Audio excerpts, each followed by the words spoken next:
The Lotus Sutra is one of many, many Buddhist scriptures. It probably dates from the 1st and 2nd centuries CE. Its true authors are unknown, although it claims to have been written by the original Buddha, Siddhartha Gautama, who died probably about 600 years earlier.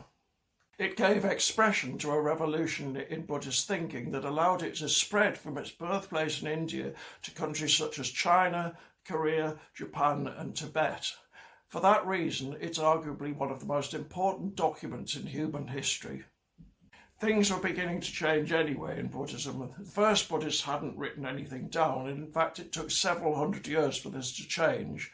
At that time it was believed that oral transmission was more reliable than written transmission. The latter could be tampered with. When writing finally was introduced, probably in about the 1st or 2nd centuries BCE, possibly in response to external pressures, it led to new ways of thinking. Previously, Buddhism had been all about getting rid of suffering, achieving enlightenment, and avoiding rebirth. A new version of Buddhism arose gradually and peacefully, calling itself Mahayana, the greater vehicle. It saw the old version of Buddhism as essentially self-centered, focused on the believer's own salvation. The right way involved working for the salvation of all suffering beings. The goal of the older Buddhism was also flawed. Enlightenment was inferior compared with perfect Buddhahood, which might take millions of lifetimes to accomplish. The Lotus Sutra embraces both of these innovations, but it goes further. It says there is only one path, the path to perfect Buddhahood, which all Buddhists are on, whether they know it or not.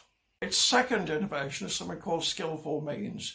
At the risk of severely oversimplifying it, it says sometimes it's counterproductive to dump Buddhism on people before they're ready. Give them the truth in small doses. Be prepared, even if necessary, to do a bit of white lying in its service. What this meant in practice is that when Buddhists went on missions to other countries and found people following different religions, they didn't try to get rid of those religions. They combined them with Buddhism and let people carry on as they were, but with a Buddhist twist.